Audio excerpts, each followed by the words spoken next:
You know, the thought just occurred to me that Mace'don's pretty far away. How are we gonna get there? Oh, Martha's just gonna run across the ocean. Cool. Alright, well, I'm glad that works out. So, here we are in Mace'don. Oh, and we are immediately attacked by Wyvern Riders everywhere.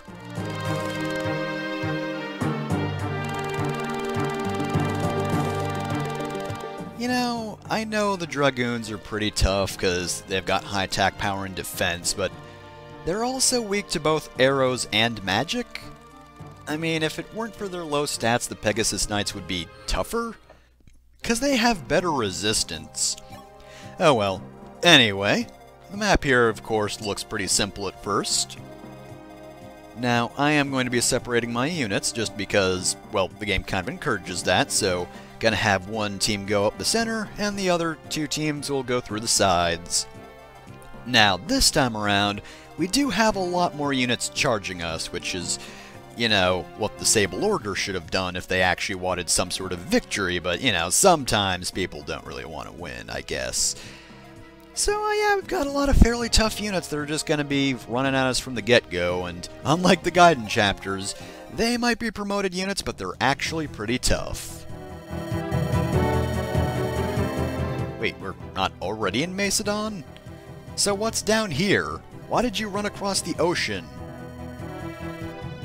Is there like a tiny little country on this peninsula or something?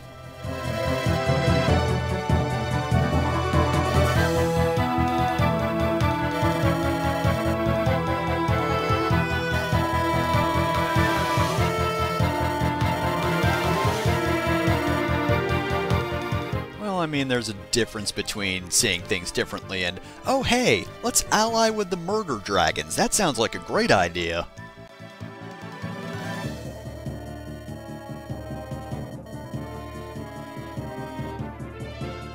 And so it shall be. Because Minerva gets things done. You know, I do wish her strength growth was a little bit better so she could get more use overall, but I am totally going to be sending her in for these next few chapters, because I definitely want Minerva to be doing this. She's actually a plot important character who's getting some sort of plot, and it's mildly interesting.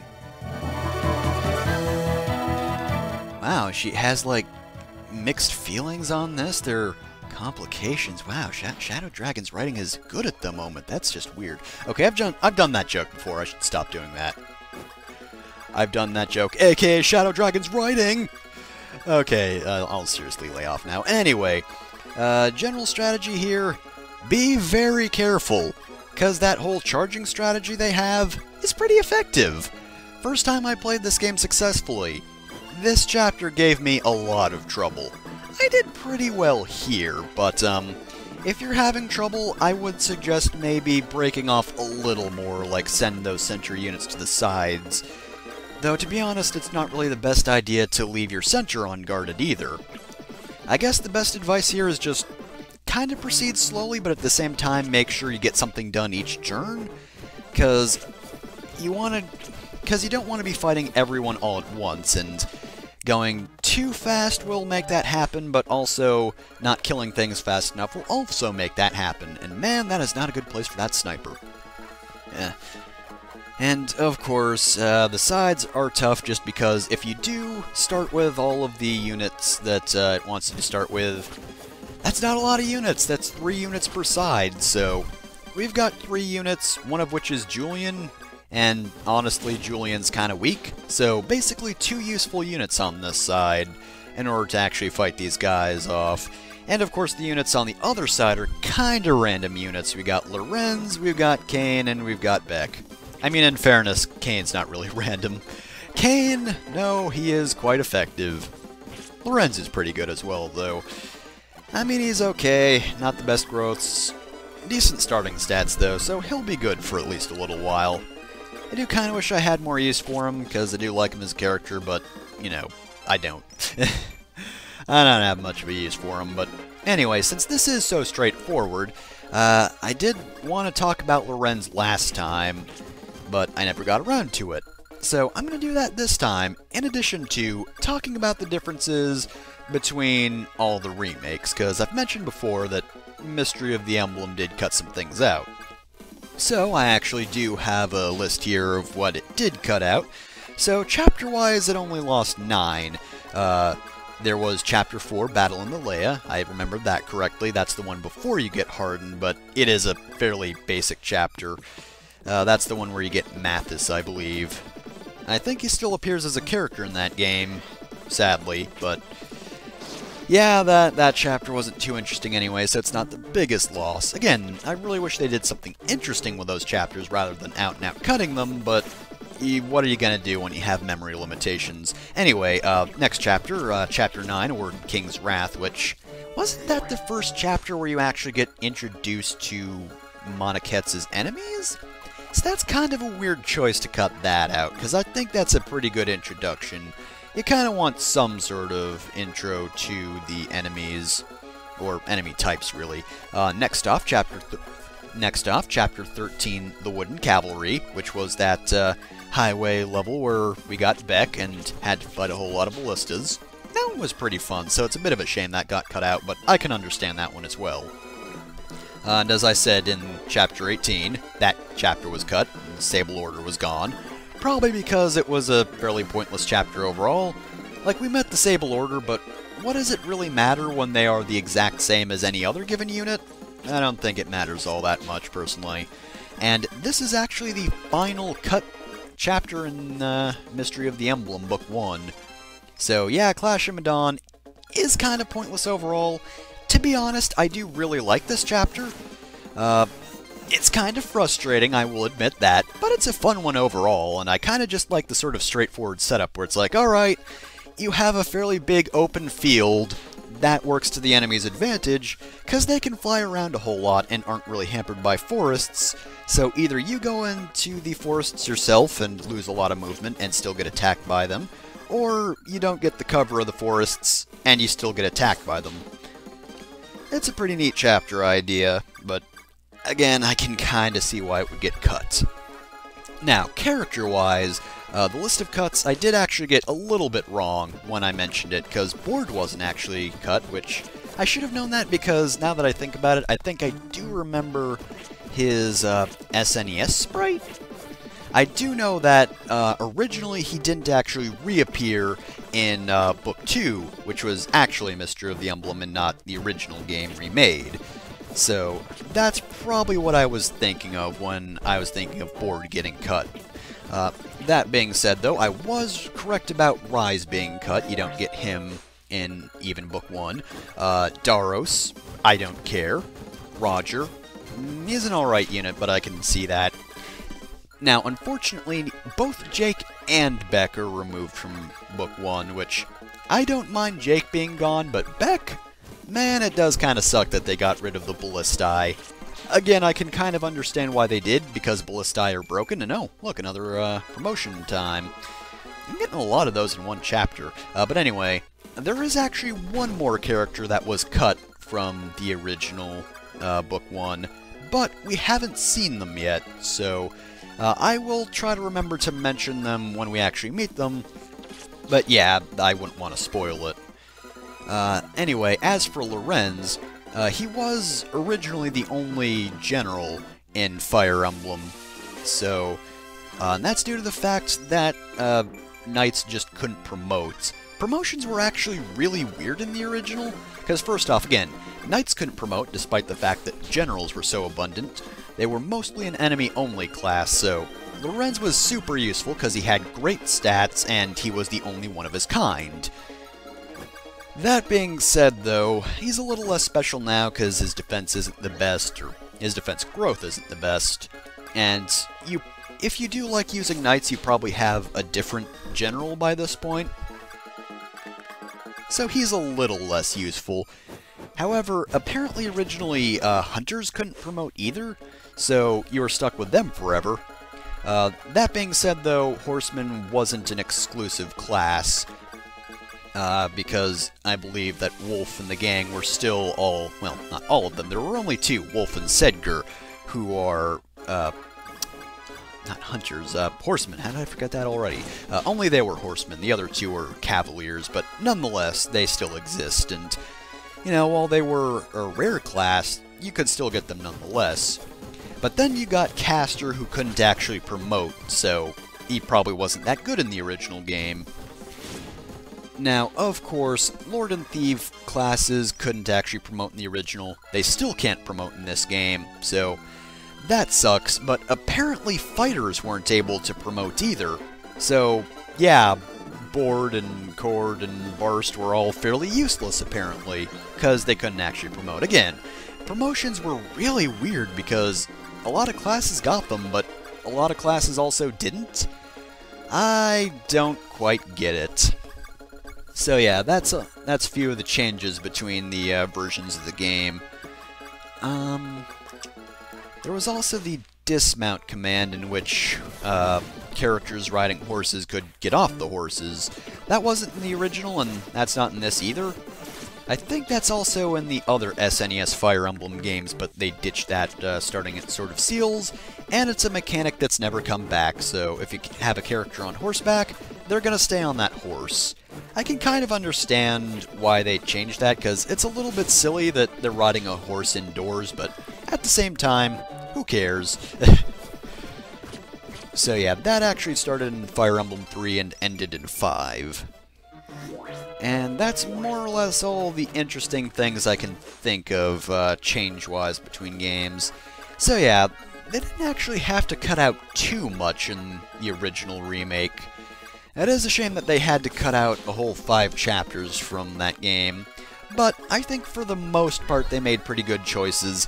Again, Chapter 9's a little weird, that's probably the one I have the most problems with, and I can understand Wooden Cavalry. I wish it didn't have to happen, but, you know, that one isn't too terribly important. Actually, wait, who did the Wooden Cavalry belong to? Weren't those guys also Sable Order? I've actually forgotten. Maybe they might actually be Graw. Because, I mean, it would make sense that Graw was protecting it, but I don't know, I swear that the Wooden Cavalry was also the Sable Order. You know, in fact, I'm going to look that up right now, so, me, do a dance. Oh, well. Can't actually do that. Darn it, I can't multitask, but anyway, yeah, apparently they were Grust. I remembered that correctly, so yeah, okay, I guess it's not necessarily Sable Order, but who cares? It's Grust. It's all the same damn thing. It's just the Sable Order is quote-unquote better than the rest of the Grust army, even though they're not, to be completely honest. Oh well, silly distinction. But yeah, Wooden Cavalry. Which is also a bit weird in that case, I guess, because that would also make it the first time you fight Grust in the game, doesn't it? I can't think of any sort of points where we actually fought them beforehand. Like, even Mace'don't has actually had a little bit of precedence, and by the way, very important, getting the VIP and silver cards out, because there's a secret shop here that you're going to want to go to. But anyway, we did actually fight Mace'don't much earlier in the game, because, of course, the chapters where we were fighting against Minerva, even though she was fighting against her will, she still fought against us with Mace'don't, and even before that, we were fighting against them on the plains of Orelus. I believe that was actually their soldiers. Actually, no, yeah, that's definitely their soldiers, because Mathis is a Mace'don't soldier, and in fact, so is, I believe both Lena and Julian? Maybe just Lena, but I'm pretty sure she's from Mace'don't, so we had actually encountered them pretty early on in the game, so even with the cut chapters, we still would have encountered them earlier. But yeah, I think that would have limited Grust to just the 2 chapters, the Sable Order and Camus the Sable.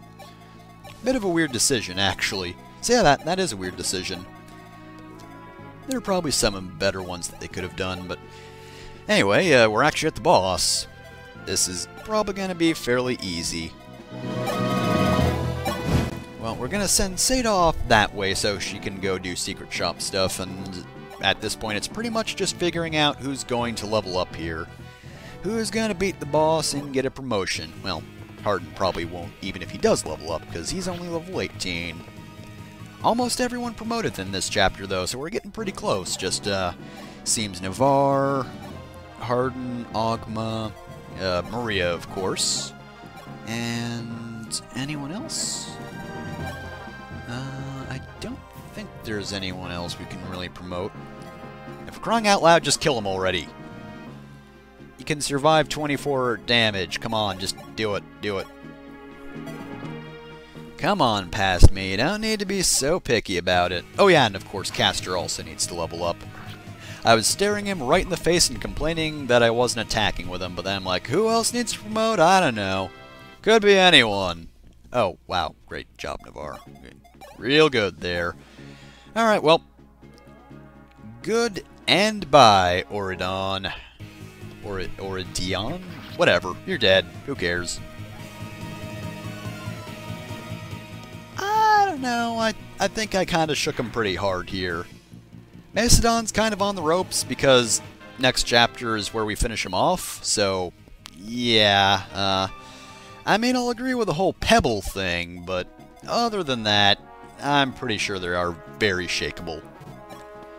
Alright, well, somebody should probably go over and kill that cleric for no reason. I mean, he's not harming anyone. He'd probably surrender, but, you know, as we've seen from the rest of the chapters, it seems that as nice as Marth is, he kind of just still finishes off everyone. We ain't taking surrender for an answer, even though that would be perfectly acceptable. Nah, kill them all. Right, so, Caster's going to promote now.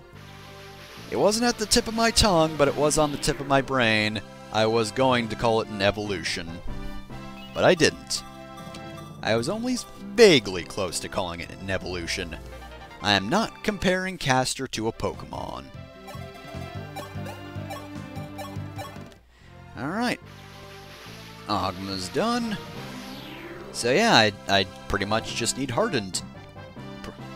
I pretty much just need Hardened to promote now, and then we're all finished here. So very close to the end of the game, but hey, we did it eventually. And of course, Julian and Marth, they just aren't going to promote, which is a really dumb idea. Like, Julian, alright, whatever. I mean, they should have let him promote because thieves have promoted in the past, but Marth, come on! Unit-wise, Marth is probably not one of my favorite characters because he never promotes, he just stays a lord for the entire thing. And sure, he can reach level 30, but that doesn't mean that much to me. Alright, so let's see, the secret shop is right on that tiny little blue spot right there. I guess it's a little body of water, but that's your only indication that this is here. And what is this? This is where you get a whole lot of stat boosting items. So yeah, make sure you have the silver card on you to cut the prices in half, because this stuff is expensive, but oh so very worth it.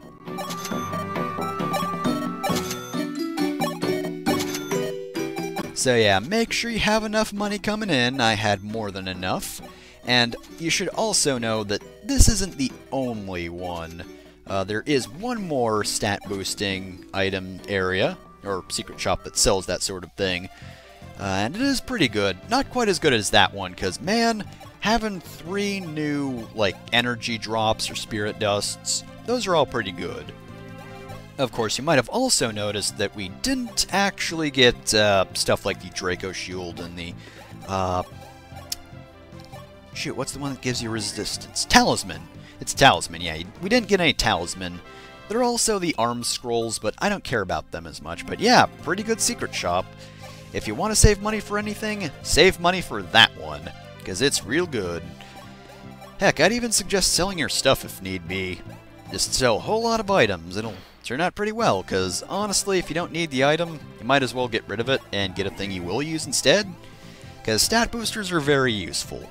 I mean, I usually save them for the very end of the game, but, you know, it's still worth it, I think. Even though I should use it sooner, it's kind of a detriment that I don't, but I like to wait and see how the stats turn out on all of my units. Oh hey, Goto Ghost, how's it going?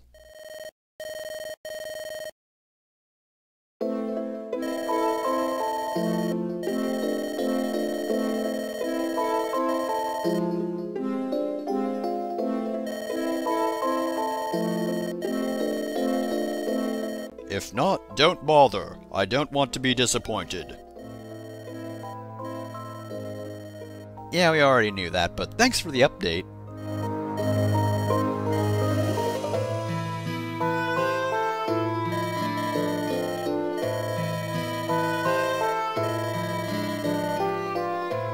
Well, we gotta take care of Mace'don't first. But after that, we're gonna come to Elise's rescue. I mean, we really do have to put that off, though. This old man really wants his orbs. He's gotta have these orbs, otherwise he can't make a book.